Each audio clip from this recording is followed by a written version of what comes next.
Hello, Peaksville, and welcome to the Mayor's Office. I'm here today, and I have the pleasure of being able to interview Sally Bentley, our longtime resident here in Peaksville, and it's Women's History Month, so I'd like to take the time to talk to Mrs. Bentley and hear about all the things that she has done and contributed to our fine city. A lot of things I'm sure you don't know about, because I certainly didn't, and I'm just happy to be able to share this with you. So, if I may, Sally? Yes, please. Okay. I'm still laughing over the Miss Bentley part. Okay, so Sally, tell us a little bit, give us your background. Well, I was born here. Okay. In a straight line down that way on Union Avenue is where I grew up. And my parents had both been born in Peaksville, so we're the original. The original Peaksvillians, huh? Yeah. But nevertheless, I still laugh at the, poor people have been here for 10 years and they're still being told they're newcomers when they're doing so much. We have a lot of people now that are relatively new residents, but for instance, your new council person, but they're right there with feet Working on the hard. ground doing stuff, yeah. Absolutely. I went to college in Missouri and I stayed out there for a while and then came back, and eventually I got a job at the Field Library, which I absolutely loved and adored and hated to tear myself apart from. But When you say after a eventually, while, when did you start at the Field Library? 77, I think, when the building opened. Okay.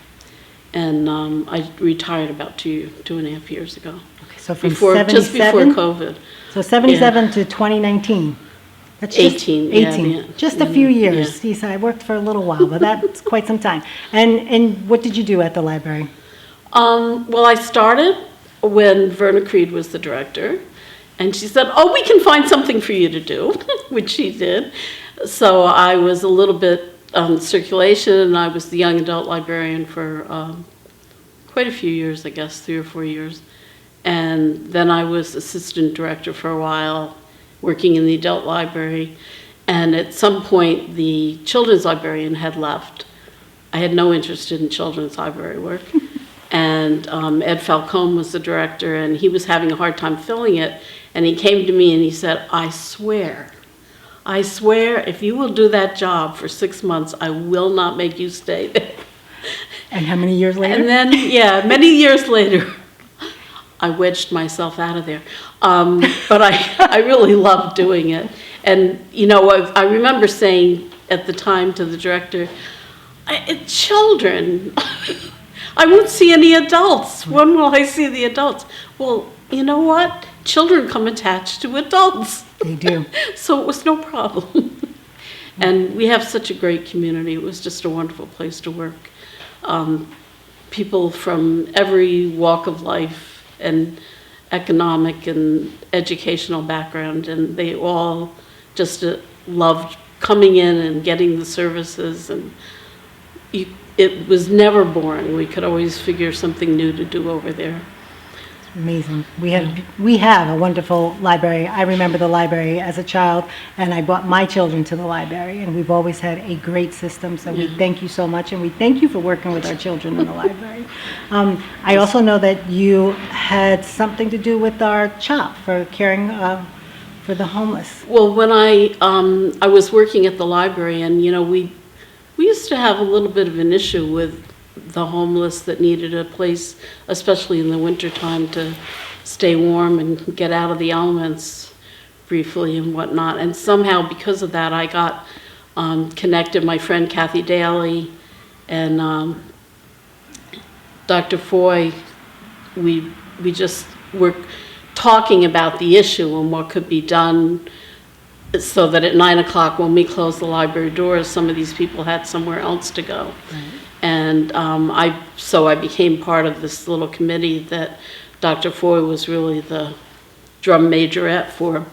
And originally we just arranged to have the Salvation Army at night. One of us would go over and open it up at 9 o'clock, and somebody would have to come in the morning, and we'd put cots out.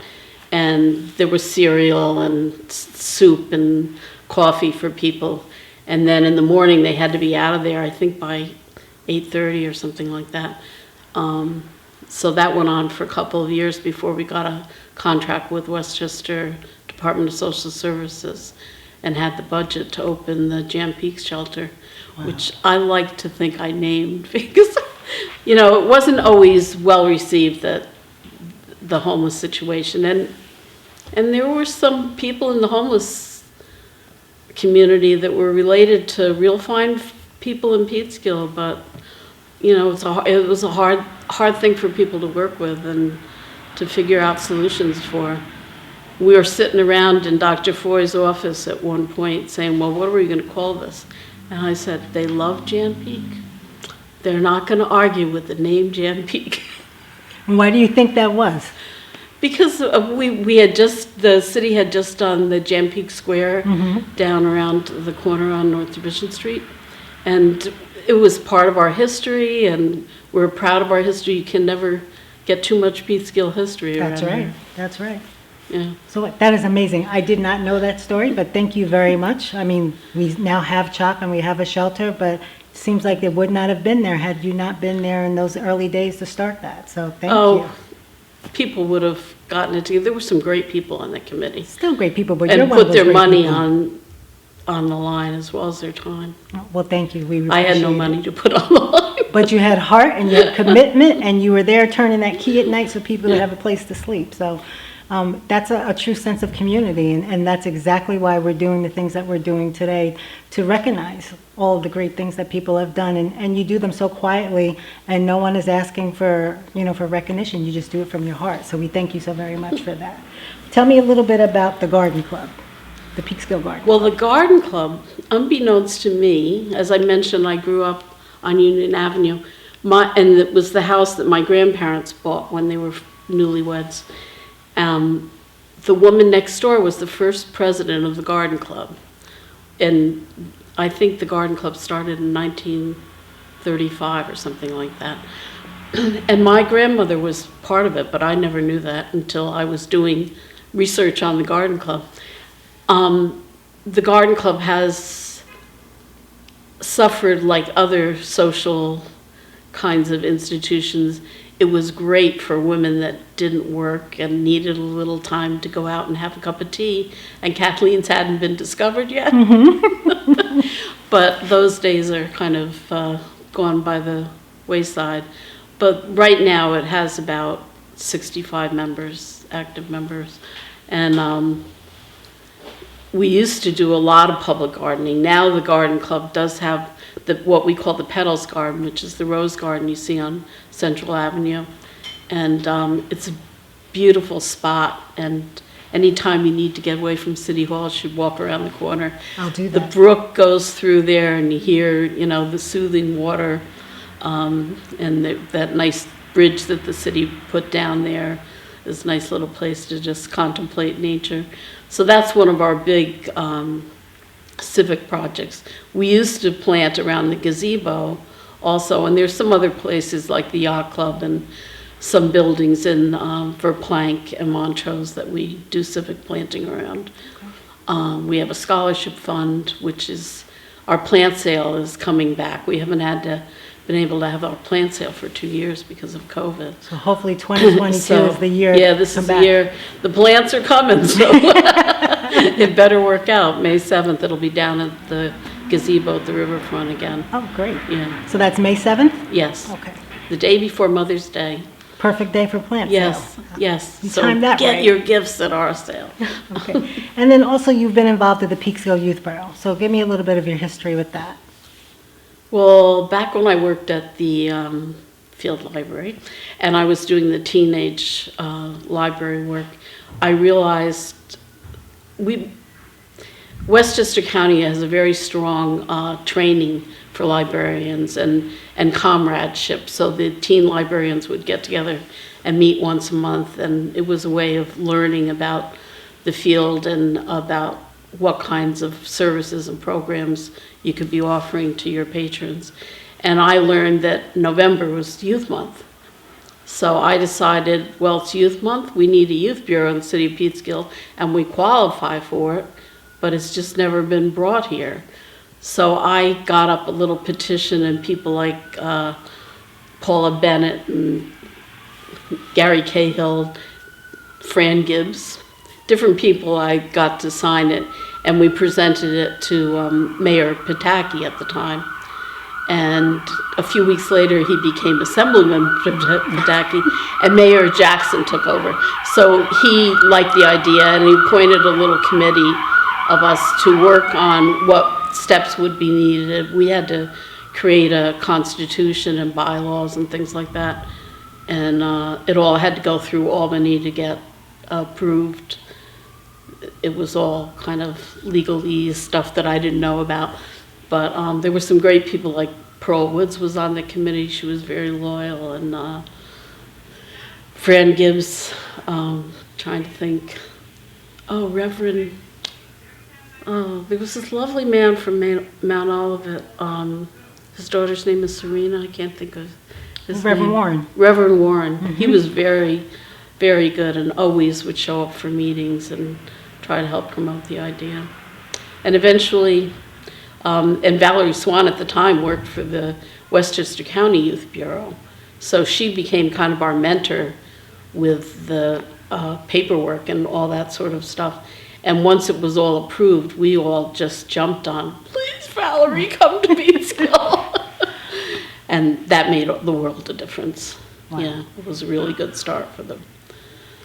And of course now, it's carrying on and doing great things. It is. I think they were having a job fair today or yesterday. They actually had a job fair yesterday, yeah. And it was amazing. They did it in our central firehouse, and the turnout from the companies, the unions, the school districts, the different businesses that came, and then not only children coming looking for jobs, but adults. So they had a phenomenal turnout. Yeah. So I can say now to Emily, who helped put it together, and Mrs. McDonald and Mr. Francis, to thank them. They did a really good job, and it is continuing. But it's always good to hear how it began and where it began from. So thank you again for that contribution. Daryl's Francis has been there pretty much from the start, and Tuesday McDonald was involved, even though she wasn't with the Youth Bureau. She was always a loyal supporter and aiding us in programs and other ways. She's been a youth advocate since I've known her. Since she was a kid. Since we got out of high school, so absolutely, absolutely.